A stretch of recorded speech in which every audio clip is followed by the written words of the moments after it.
Hi guys, this is Jane and welcome to my YouTube channel.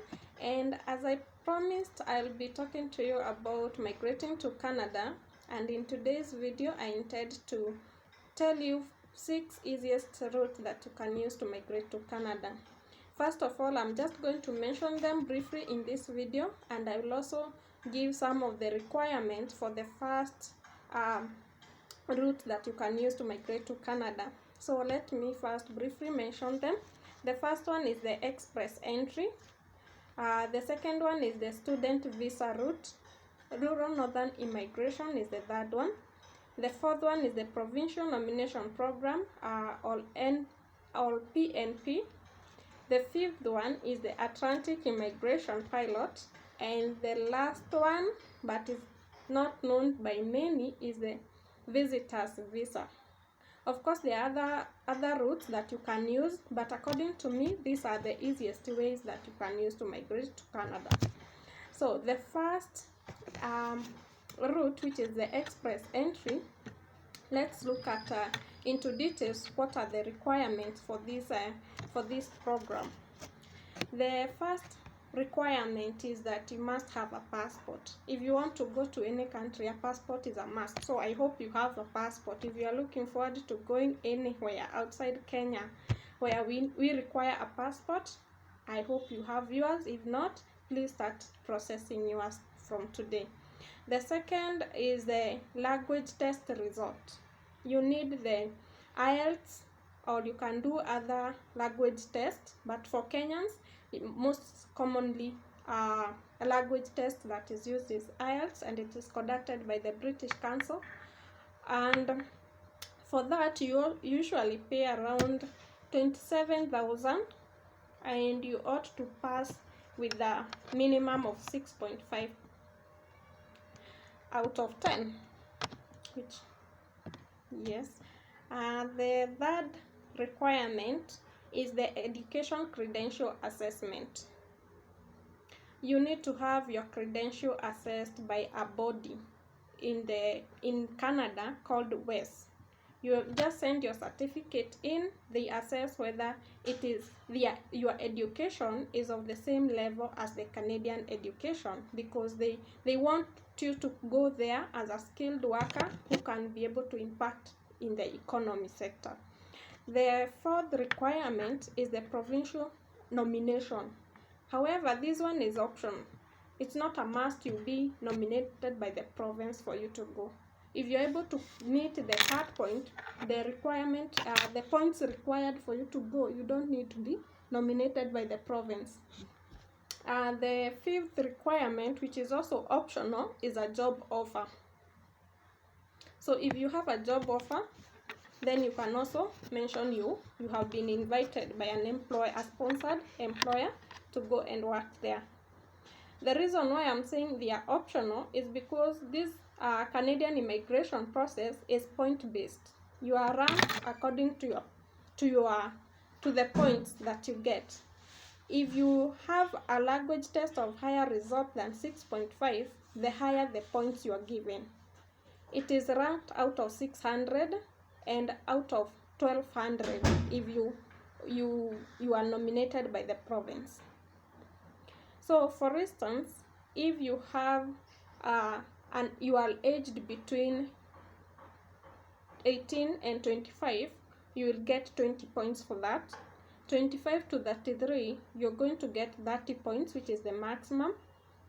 If you are aged between 33 to 36, there you will get 20, and from 36 to 45 you will get around 15 points. So while you are told you have to be below 45 years, you might go while you're above 45 years, but you will have lesser point for the age, because now you are older than what they want in their requirement. Other documents.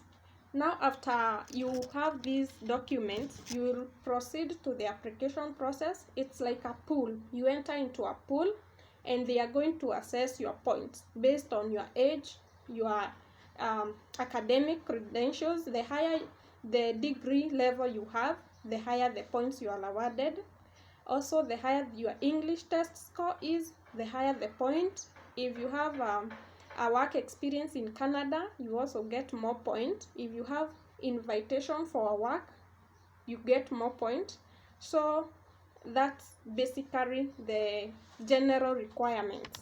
However, after now you have been invited, if you are invited to apply now for the PR, you may be required by the embassy to submit police certificate, that is a criminal certificate, proof of fund, medical examination, marriage certificate, if any, divorce, if any, and death certificate if you mention you are widowed or widower. So you must present your death certificate of your spouse, and adoption certificate if you have adopted a child and you want them to accompany you. Obviously you need to attach those documents.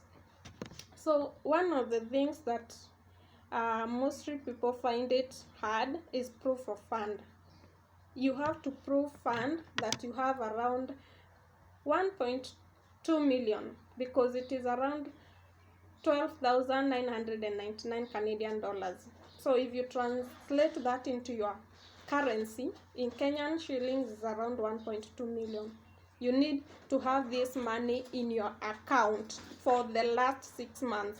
Don't deposit the amount today and tomorrow you go to process the PR. They won't give you.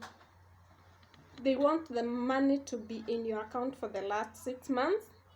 And if you're not salaried and there is no way you can, maybe you are donated, this money was donated to you, you have to show proof that it was a donation with a letter or something. But if you had salary and you have been saving, then that is very easy to show how you have been saving, because the embassy is very strict. They need to know how you got the money. So if you get a loan for this, I don't think they also going to give you the PR, because how can you take a loan to go to another country? It means you're not going to pay the loan. So be careful with the proof of fund. But for the rest of the requirements, they are very easy to meet, because you just need to go and do the English test. You get it. Then after you get your English test, you take your certificate, whichever certificate you have, whether it is a Form 4 certificate or a higher education certificate, you send it to that organization and they check against their qualifications in Canada, and then they will produce you with a letter certifying that your level of education is same as their education levels there. And then now with these two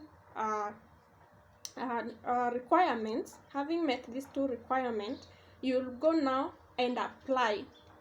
You'll do this online. You'll apply online and wait to be nominated, or not to be nominated, but to be invited for this PR. Usually the cut point is 600, but it can go between 600 to 1200 if you are nominated by the province. In most cases, the minimum requirement is always 470, the minimum out of 600 points. So if you realize, you can assess yourself before you submit. If you realize your points are below 470, it is advisable you seek for provincial nomination, and you immediately are nominated by the province, you will be awarded 600 points. So no matter if previously you had 300 points, if you are nominated and you get the 600 points, then you directly qualify for this provincial nomination. So just to make sure, before you apply, you assess yourself for free. You test yourself whether you meet the cut point, and this cut point of 470 can change. For instance, this week I checked and it was as low as 350 points. Guys, 350 points, that's very easy to achieve. So they keep changing this point based on the the applicants, the number of people who are applying, and such cases. So just the day you want to apply for this nomination, first check the cut point, then assess yourself. If you find that you are not meeting this requirement, don't send your application, because they won't invite you. First seek for provincial nomination and get those 600 points. And the other thing is that what else do you need to do with this express entry? I think, guys, that is it for the express entry program. If you have any question regarding that route, kindly ask in the comment section below, and I will provide as much assistance as I can be able to gather. As you know, I'm also not an immigration consultant.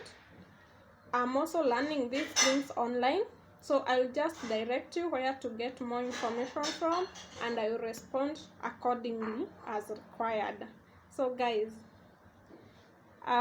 that's all I have for today. And please, if you want to learn more about other routes, more into detail about other routes through which you can migrate to Canada, please stay tuned and continue following my channel. And if this information was helpful, please give it a thumb up, a like, and see you in my next video. Bye bye.